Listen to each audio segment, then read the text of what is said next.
एक तो 9 तारीख को ये पिक्चर क्लियर हो जाएगी, लेकिन इस बीच बता दें दर्शकों को कि अजीत पवार समेत 9 विधायकों की बगावत के बाद एनसीपी में हड़कंप मचा हुआ है, जहां शरद पवार ने जनता के बीच जाकर फिर एनसीपी को मजबूत करने की बात दोहराई है। तो वहीं एकनाथ शिंदे ने महाराष्ट्र में ट्रिपल इंजन की सरकार की बात कही है।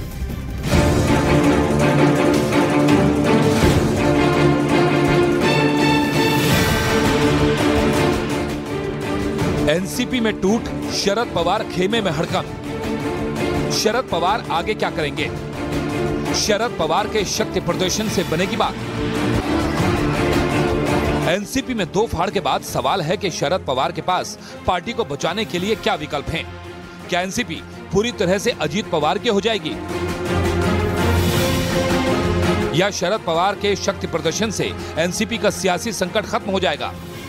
पार्टी में टूट के बाद शरद पवार ने तो यहां तक कह दिया है कि पार्टी में विधायकों की टूट नहीं, चोरी नहीं, डकैती है। वैसे एनसीपी ने विधानसभा स्पीकर से 9 बागी विधायकों को अयोग्य ठहराने की मांग की है। डिस्क्वालिफिकेशन पिटीशन हमने भेजा है और व्हाट्सएप पे भी मैंने उनको कॉपी भेजी है डिस्क्वालिफिकेशन की। फिजिकली भी उनको डिस्क्वालिफिकेशन का हमारा पिटीशन फिजिकली भी पहुंचाने की व्यवस्था हमने अभी की है। इलेक्शन कमीशन ऑफ इंडिया को हमने लेटर लिखे ये कहा है कि हमारे इसमें 9 लोगों ने ऐसा किया है। एनसीपी नेता अजीत पवार की बगावत के बाद एनसीपी में सियासी भूचाल आ गया। अजीत पवार ने रविवार को कई विधायकों के साथ बगावत कर ली और एनडीए में शामिल हो गए। एनसीपी ने इसे बीजेपी की साजिश बताया और बीजेपी पर एनसीपी को तोड़ने का आरोप लगाया। पार्टी का विषय नहीं है, एक विचार सरणी का विषय है। बीजेपी का हर वक्त प्रयास यही होता है कि आगे जो कंपटीशन है वो कंपटीशन को कहीं ना कहीं तो खत्म करनी चाहिए। उधर खबर है कि अजीत पवार ने दावा कर दिया है कि उनके साथ एनसीपी के 40 विधायकों का समर्थन है, जबकि एनसीपी में बड़ी फूट से पार्टी में खलबली मच गई। उधर कानून के कई जानकार एनसीपी में पड़ी फूट को पिछले साल शिवसेना में जैसा हुआ उससे तुलना कर रहे हैं। शिवसेना के ज्यादातर विधायक एकनाथ शिंदे के साथ खड़े हो गए थे और देखते ही देखते महाराष्ट्र की उद्धव ठाकरे की सरकार गिर गई और शिवसेना पर पूरी तरह से एकनाथ शिंदे का कब्जा हो गया। हालांकि मामला अभी भी कोर्ट में लंबित है, जबकि अजीत पवार की बगावत के बाद एनसीपी की कार्यकारी अध्यक्ष सुप्रिया सुले ने तंज कसा है। अभी देखते, आज ही तो हुआ है भैया, बच्चा अभी तो पैदा हुआ है कि थोड़ा सांस तो लेने दो, देखते आगे आगे क्या होता है। जबकि महाराष्ट्र की राजनीति को समझने वाले कई विश्लेषक दावा कर रहे हैं कि लोकसभा चुनाव से पहले बीजेपी ने बड़ा दांव खेल दिया है। पहले शिवसेना और अब एनसीपी में फूट का फायदा बीजेपी को हो सकता है। अजीत पवार महाराष्ट्र की सियासत पर अच्छी पकड़ रखते हैं, जबकि बीजेपी और एकनाथ शिंदे गुट मिलकर विपक्ष के लिए मुश्किल खड़ी कर सकते हैं। महाराष्ट्र में सियासी उलटफेर के बीच एनसीपी के अजीत पवार गुट ने 5 जुलाई को एक बड़ी बैठक बुलाई है और इस बैठक में अजीत पवार के सभी समर्थक कार्यकर्ताओं और नेताओं को भी बुलाया गया है। बैठक में आगे की रणनीति पर चर्चा की जाएगी। तो बहुत जरूरी है ये तय करना अजीत पवार को कि जितने भी चेहरे आए हैं उनके साथ या और जिनसे वो संपर्क में हैं, वो कम से कम उनके खेमे से टूटकर फिर शरद पवार की बातों में ना जाए। और इसी को लेकर 5 तारीख को उन्होंने एक महत्वपूर्ण बैठक बुलाई है, जिससे ये तस्वीर साफ होगी कि क्या जो 9 चेहरे हैं वही या और भी चेहरे आएंगे सामने।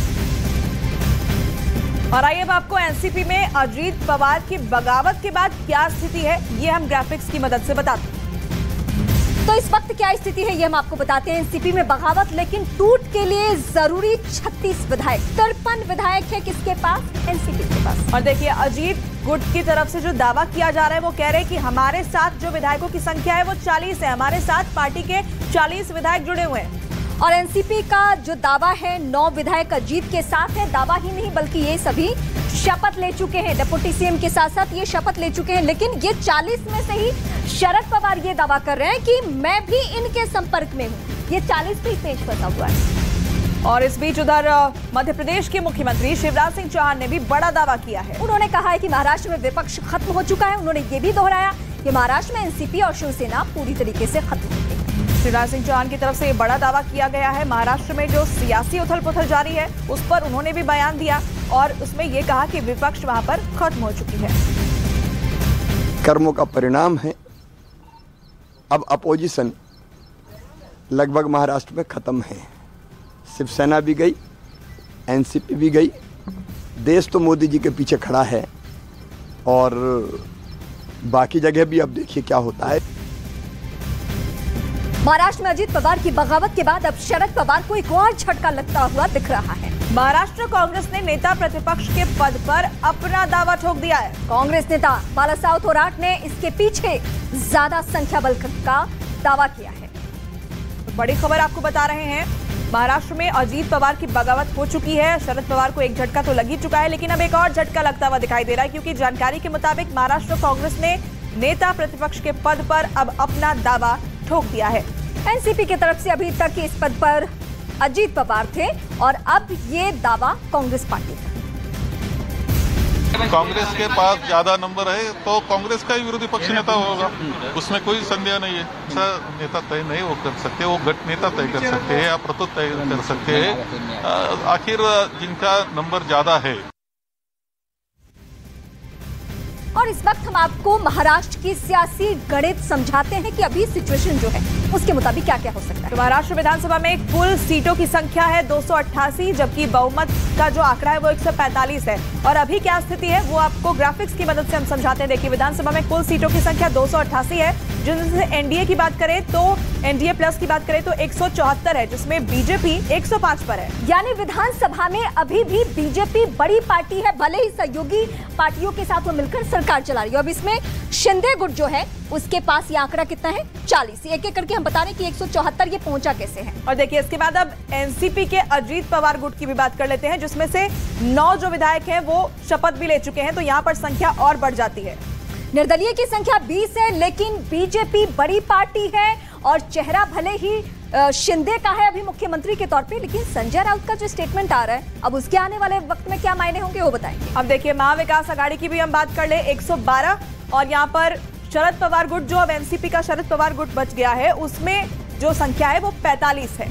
और शिवसेना उद्धव गुट सिर्फ और सिर्फ 14, यानी बीजेपी के बाद विधानसभा में बड़ी पार्टी, लेकिन 2 फार हो जाने से ये संख्या बहुत कम हो चुकी है। और देखिए, कांग्रेस की बात करें तो कांग्रेस की तरफ से यहाँ पर संख्या जो है 44 है और निर्दलीय यहाँ पर 9 शामिल है, जो कुल मिलाकर अब ये 112 की संख्या बनती है। एनसीपी में बड़ी फूट पर सांसद संजय राउत ने एनडीए पर निशाना साधा और दावा जो किया है वो बताएं। दावा उन्होंने ये किया कि इससे बीजेपी को कोई फायदा नहीं होने वाला है। उन्होंने कहा कि महाराष्ट्र में मुख्यमंत्री बदलने जा रहा है, क्योंकि एकनाथ शिंदे जो अपने विधायकों के साथ एनडीए में शामिल हुए थे अयोग्य करार दिए जाएंगे।